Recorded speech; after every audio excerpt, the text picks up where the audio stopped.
All right, 3:40 everyone. Hello and happy Friday. It's digital host A.J. Wuest welcoming you back to Before the Four. Of course, the live stream where I go through some of 48's top news stories and then some.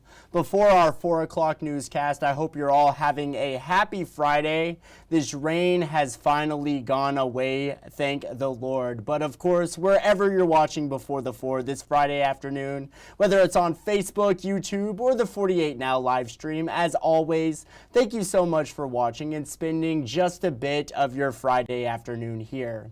First, well, happy first day of summer, and with the summer getting here, it's certainly looking like a dramatic shift or switch up when it comes to our weather here in North Alabama. Lately, we've been seeing a lot of rain and more mild temperatures, but now it's looking like it's going to be hot and dry for a little while. Make sure to tune in to our latest weathercast and our evening newscast for what you need to know for this weekend. Make sure you're staying cool and staying hydrated, of course. And of course, as I mentioned, Weather Extra will also be going on after our weathercast and our evening newscast.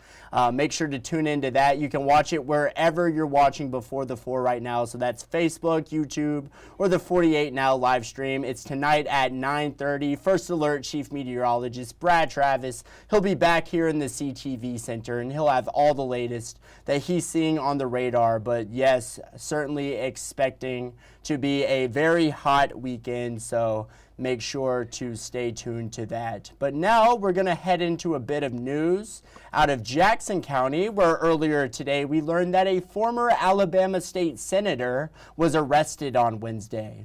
Now, Shadrick McGill, that's who you see on screen, Republican out of Woodville, who served as a state senator representing District 8 from 2010 to 2014. He was arrested on criminal mischief charges. Scottsboro police officials say McGill's charge stemmed from a domestic incident where property damage was involved. According to jail records, McGill was released just over 3 hours after his arrest. At this time, no further details have been released surrounding the arrest, but we'll be sure to keep you updated both on air and online as we learn more. But now an update to a story we first brought you Wednesday out of Fort Payne. A mother of 6 was recently detained by ICE and taken to a facility in southern Louisiana. This all while trying to renew her work visa. The family is now fighting for her to return home to Fort Payne. 48 Savannah Sapp yesterday spoke with an immigration attorney who says the process has changed under the Trump administration. She says ICE agents have become more, quote, liberal when it comes to detaining immigrants, no longer necessarily allowing an order of supervision in order to stay in the U.S. Savannah Sapp with all the details. Immigration attorney Kimberly Fasking tells me once the deportation process has started, it can be very difficult to stop it. She says some of the resources that might only benefit those who qualify for them. Fasking says ICE agents have become more, quote, liberal in detaining immigrants under the Trump administration. We share the story of Michaela Pasquale, a Fort Payne woman originally from Guatemala who was detained trying to renew her work permit. Fasking tells me for years there was a program for immigrants that allowed them to stay here and work if they had small children or a sick relative. But she says now that has all changed with the Trump administration. And she says now there are many more legal hoops families of immigrants have to jump through. You know, finding the money to pay for a lawyer is hard for anybody. But it's especially hard for people who maybe don't have permission to work in the United States at all. There's not always something that they can do. You know, they don't always have some way to get legal status in the United States. In addition to that, the Trump administration continues to restrict who the options are available to. And in regard to Michaela Pasquale, she is currently being held at an ICE processing center in Pine Prairie, Louisiana. Her family is trying to raise money either to get an attorney to help remove her from ICE custody or provide her the things that she needs if she is deported to Guatemala. And you can read more about her story on our website at WAFF.com. In Scottsboro, I'm Savannah Sapp, 48 News, on your side. And of course, we'll continue to follow up on that situation and we'll update you with details as we learn more. But now moving out to Huntsville, where construction has begun on a new National Guard facility with plans to finish it next year. It's being built on the southeast corner of the intersection of Moores Mill Road and Winchester Road. 48's Noah Cowell with the details. Alabama National Guard leaders are really excited to open a newer and bigger training facility right here behind me here in Huntsville. But the area it's chosen concerns the people who live here, who have watched traffic clog the streets for years. Alabama Army National Guard's Lieutenant Drew Hill says this readiness center, which will be built on the southeast corner of the intersection of Moores Mill and Winchester Road, will be a newer alternative to others throughout North Alabama that have been around for decades. He says it will hold up to 200 soldiers at once, training typically on the weekends. We're coming from all over the state, even a few coming from out of state, to come into these readiness centers to train and become proficient in our skills. We're, excited to have Huntsville up there. It's a large recruiting base. This provides a large opportunity for both the city and the Guard to move forward in this direction. Lori Rigdon has lived here for decades, and she doesn't think a big development in this area is a good idea. Rigdon says with the population growing, new businesses coming in, and schools already in the area, traffic delays are constantly an issue. She's worried this new facility will just add to the fire, especially when she hasn't seen the city adjust in the past. I feel bad for people trying to get out, like live in Henson Hills and are trying to get out on the road, and it must be a nightmare. We also have Valhalla Cemetery, which with funerals on the week, especially on the weekends, can be a problem too. So they need to widen the road. Lieutenant Hill says their goal is to finish construction on this facility by late 2026. Now, I reached out to city leaders to see what their thoughts would be on this facility and its potential impact to traffic in the area, but I haven't heard back from them just yet. Reporting in Huntsville, Noah Cowell, 48 News, on your side. A very trafficy area indeed. And now we're going to go to break, but coming up after the break, we'll talk about some need-to-know details if you're heading down to Coleman for Rock the South this weekend. And of course, another awesome event happening here in Madison County in the Monrovia community. It's all ahead. I'll be right back in 1 minute.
All right, well, hello and welcome back to Before the Four. Now, maybe you're one of the tens of thousands of people making the trek down to Coleman for Rock the South, the annual music festival that will feature big artists today and tomorrow, like Kid Rock, Nickelback, Gavin Adcock, and many, many more. Yesterday, 48's Faith Delp went down to the festival and has more on what officials would like you to know before heading down there. Let's take a listen. The rain has cleared just in time for opening acts, but the ground is still wet and muddy. The Coleman Chief of Police, Joey Duncan, told me this is the first time he has seen the ground this wet at this event. This is the first time I can remember coming into the event that the ground is so wet. And so they're going to have operators on site with skid steers and tractors to help get people out once the venue's over, but just be careful. I mean, use caution when you're here because it's very muddy. A worker helped me get my car out of the mud earlier this morning. He said he had 10 more stops and didn't have time to talk because of the people that needed help. Hundreds of officers had to borrow a Coleman City Schools bus and park off-site because their cars wouldn't get through the mud. Duncan says the rain isn't their only concern this weekend. We encourage everybody to drink plenty of water before the venue and during the venue, and Rock the South also provides plenty of water stations during the venue so they don't dehydrate. Today, Duncan advises attendees to watch where they're stepping. For the weekend, he says watch out for each other, stay hydrated, and have fun. I mean, we want everybody to have a great time, look after one another, and just be very patient and have a great time in Coleman. Duncan adds officers will be stationed all around the inside of the venue, and they are there to help all weekend. Reporting in Coleman, Faith Delp, 48 News, on your side. Yep, sounds like an awesome time. Rock the South. If you're watching at home right now on Facebook or YouTube, leave a comment. Are you going to Rock the South? And if so, who are you most excited to see? Or maybe you went last night or yesterday. Yeah, let me know in the comments how it was, because it certainly sounds like an awesome festival. Haven't gotten the chance to check it out quite yet. But I know you've all been waiting for it. Monrovia's third annual hot dog eating contest to benefit Next Step Farms here in Madison County is tomorrow. The event will be held at Monrovia Elementary as the Madison County Sheriff's Office will compete in a hot dog eating showdown with the Monrovia Volunteer Fire Department. The firefighters won the contest last year, but it's not just for the agencies. You, yes you, can compete as well. Entrance is just $2, $5 to compete. There'll be fun activities, hot dog merch, a dunk tank, and so much to do at tomorrow's event. And proceeds go directly towards a great cause here in the community. I recently spoke with Tasty's restaurant owner, Steve Middlebrooks, along with Next Step Farms owner, Robin Kramer. Take a listen to what they had to say. So talk about last year. It was obviously a success last year at the Monrovia Community Center, and this year you moved it to Monrovia Elementary. Yes, AJ, we had a lot of success at the Monrovia Community Center last year, and we moved it back to the Monrovia Elementary School this year because we have better visibility in the community, and we're looking forward to it. It's going to be on Saturday, June 21st from 10 o'clock until 2 o'clock. And we're so happy to be partnered and involved in helping Next Step Farms. Oh, it's a wonderful opportunity. And I love this year how so many other businesses are jumping in as sponsors and showing support. It just really shows what the community is all about. My final question, talk about this event and what truly makes it so unique and special and important to the Huntsville community. AJ, honestly, when you get down to it, this lady sitting to my right makes it what it is. What she does at Next Step Farms is unbelievable. What she does with the community, what she does with these individuals with learning disabilities will touch your heart. And I met this young lady a few years back, and I'm like, I've got to get involved with her somehow. And we sell hot dogs at Tasty's, and what about a hot dog eating contest? And let's make this thing happen and see how much involvement in the community we can get, and go with it with Next Step Farms. This event, this is the third year, but the amount of community support that we see coming in and getting engaged and opportunities that are growing from there has been just unbelievable. And you know, one thing's for sure, when your community forgets to work together, you lose sight of what we're all about. Yes, ma'am. So it's a wonderful way to simply just say, hey, I see you. Hey, I see you. And it's very encouraging and validating for us. Yes, an awesome time. The hot dog eating contest. Again, that's tomorrow at Monrovia Elementary, and it's to benefit Next Step Farms, an awesome cause here in Madison County. And if you go tomorrow, you'll see me there as I will be competing in the hot dog eating contest as well. I'm super excited about that. As you all know, I competed in the Slaw Burger contest out in Fayetteville, Tennessee a couple months ago. I ate 8 Slaw Burgers in 10 minutes, but I don't know if I can eat 12 hot dogs in 5 minutes. I just don't think I can physically do that, but we'll have to see. But I will be at that event tomorrow. Super awesome event. You're just not going to want to miss it. And speaking of the things you're just not going to want to miss, let's head into the stories you're just not going to want to miss coming up in our evening newscasts. Remembering the life of a newly appointed Marshall County Commissioner Chairman who sadly passed away, 48 Savannah Sapp. We'll have that coming up. Following up on the situation involving a shooting death in Decatur last week, 48's Callie Neese will be speaking with the suspect's family coming up. And finally, details on a plea deal involving a wrong-way crash.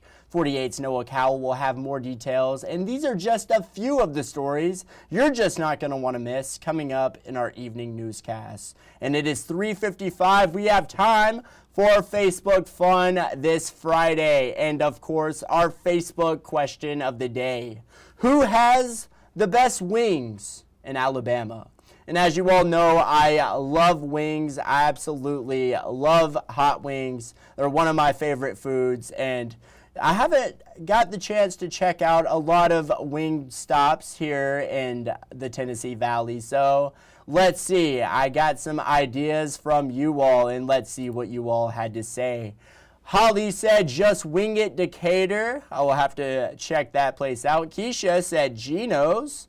Okay, I've been there a time or two. Did not get their wings, so we'll certainly have to get that next time. Dawn said Roosters in Athens. We had a few Rooster comments. Absolutely, gotta love Roosters. Let's see, exotic wings and things. We had a couple of those as well. I am not sure where that is. Dakota Morris, I'm going to have to check that place out as well. Crickets, no comparison. That's what Marla said. And yeah, I saw a few crickets in the comments today, 100%. And this was the most popular comment here, what Corey said here. Hootenanny's Barbecue, I believe that's in Ardmore. That was the most popular comment, 100%. I'm going to have to definitely try those wings, that barbecue. Danielle said A-Town wings.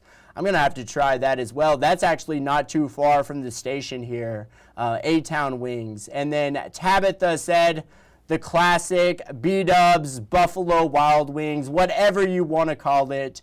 I mean, you can't beat the classics. And the best thing about that, you can eat it and watch sports on one of their 30 TVs that they have in there. So definitely love that. NBA finals are here. Baseball season's here. Definitely that is my go-to place when I want to watch some sports. Absolutely. Thank you all for commenting on today's 48 Facebook question of the day. And thank you all for sticking around and watching Before the 4 this Friday. I hope you all have a great weekend, whatever you do. Enjoy tonight's evening newscast. And as always, thank you so much for watching. You all have a great night.